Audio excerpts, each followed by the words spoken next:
In this video, I want to share with you a brief demonstration of why form is so incredibly important to pay attention to. For a lot of my clients, they will power through movements thinking that they're doing themselves justice when they haven't quite mastered the form for the movement pattern. This can be detrimental. It could lead to injuries. It could lead to muscle imbalances and a lot of other issues resulting from overtraining as well. This is why I want to stress the importance of paying attention to your form. I'm going to be using my husband Josh here as an example for a case study of why we really want to prioritize form over speed in the circumstances in which we have not yet mastered form. There is always a time and a place for power exercises.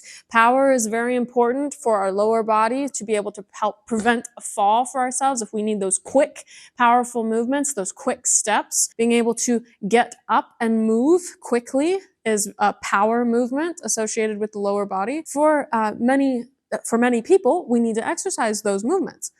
But for certain movement patterns you have not mastered in exercise, we don't want to incorporate power training where you're trying to do the exercise as fast as possible without mastering your form first. Always start with a solid foundation. So I'm going to use my husband as an example. He's going to go ahead and do a chair up down, which is a great exercise for mature adults and people that have not yet mastered squat form as well. So I have Josh sitting in this chair here to perform some chair up downs. Modifications of this that make it a little bit more challenging is just a chair squat or a box squat where you're barely covering your buttocks and you're touching, but you're not sitting back down. But some things to consider is how you're sitting. So for Josh, this chair is a little bit too short for him, but for the purposes of this video, he is just too tall. And what I would do is I would put a textbook under him, but I do not have a textbook while we are filming at this time. So he's going to just demonstrate it, given the short chair that he has. What he's going to do for me is he's going to stand up and down.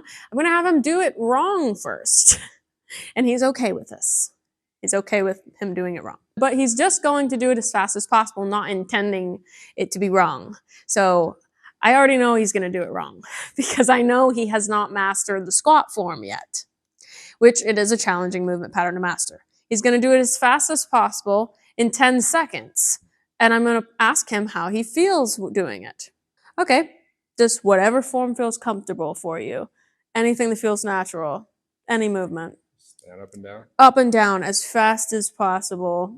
10 seconds. Okay. Preferably, if you were doing this, you would want this backed up against a wall to prevent sliding. I'm going to put my foot behind here so that he does not slide. And 3, 2, 1, go.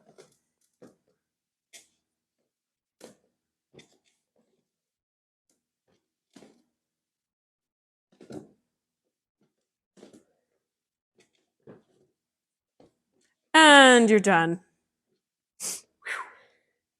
All right, how'd that feel? Wasn't too bad. It wasn't very hard? No. Okay, perfect.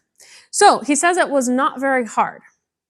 And the goal is not that we want it to be hard yet. We just wanted to see what his body would naturally do. From what I saw, there was a lot of rounding forward happening.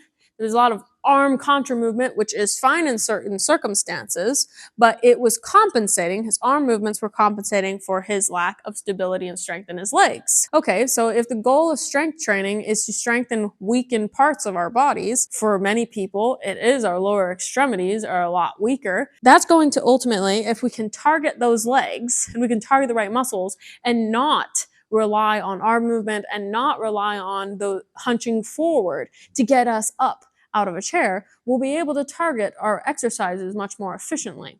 That's why we want to do form. So now we're going to go through proper form with him and see how he feels it and if he feels it differently. So Josh, what I want you to do is I want you to set your feet hip width apart, toes facing forward, and I want your knees to track over the second and third toes when you stand up. What I want you to do with your arms is I actually want you to put your arms behind your head in a prisoner position.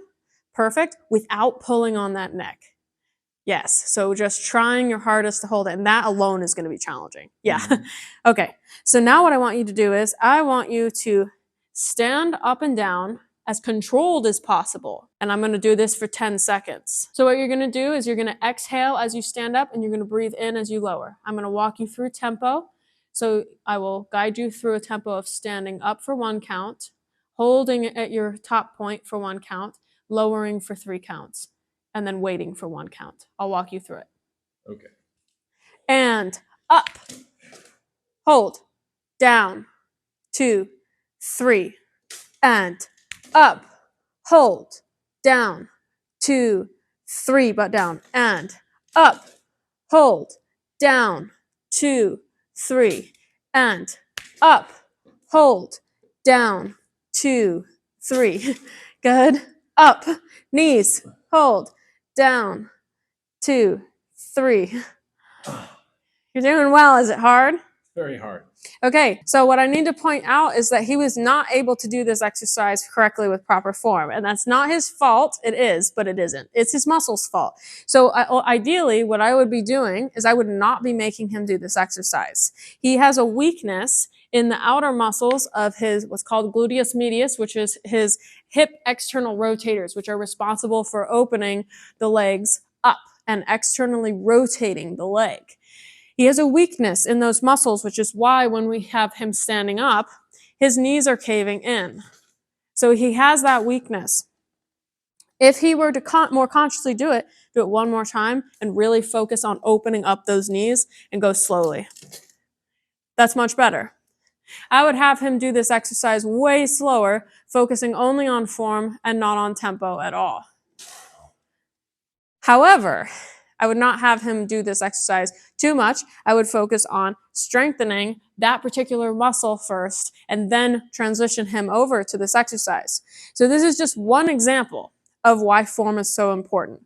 Number one, if you sacrifice form for speed, you may end up having an exercise you perceive as easy. 10 seconds of squats as fast as you can. Some people call that AMRAP. As many reps as possible, but they're not doing the repetitions properly. They're not doing them with proper form. This can lead to muscular imbalances, such as what Josh has, meaning you may have postural issues because of those muscle imbalances. Those type of compensations can lead to injury. They can lead to back problems. Lower back pain is incredibly common for individuals that lack the gluteus medius strength or that hip external rotation. They can't do squats properly. They tax their lower back, they round forward. That's just another reason. And of course, I'm using the squat as an example, but this applies to every type of movement pattern that exists. The hip hinge, the squat, the overhead press, the push, the pull, you name it. Every single movement pattern in our lives, we need to be doing consciously, and we fail to do that throughout the day. The other reason why form is so important, the last one, is that as a trainer or even as yourself, because you can also see, wow, I'm just not doing this correctly. If you're able to have an eye for your own body, look at your own form in a camera, videotape yourself, or look in a mirror, you'll be able to see, I'm not doing this right. I can't. And there's certain circumstances where it's okay to say, I can't, as long as you follow it with yet. And from there, we can choose the right exercises that Josh and you and anyone else need to be doing prior to doing something that many people may assume to be an easy movement, such as a squat. So there's just an example of why form is so important. So I don't want you rushing through exercises. If you're one of my clients, I want you to be following your exercise prescription. I may prescribe tempo. I may not in certain circumstances where you really just need to focus on form. So please, if you are one of my clients, follow your exercise prescription that I've laid out for you in your own personalized program. If you are an exerciser watching this on YouTube, I do offer personal training services, so you can check that out on my website. But this, I hope, outlines why form is so important. Not every exercise has to be cardiovascular, aerobic fitness. Not every exercise needs to be a circuit training being completed as fast as possible. There are times and places for those type of conditioning workouts, weight loss workouts. But when it comes to strength training, building a great foundation for your bodies, you need to be paying attention to form. Thank you so much for watching, and I'll see you in the next one.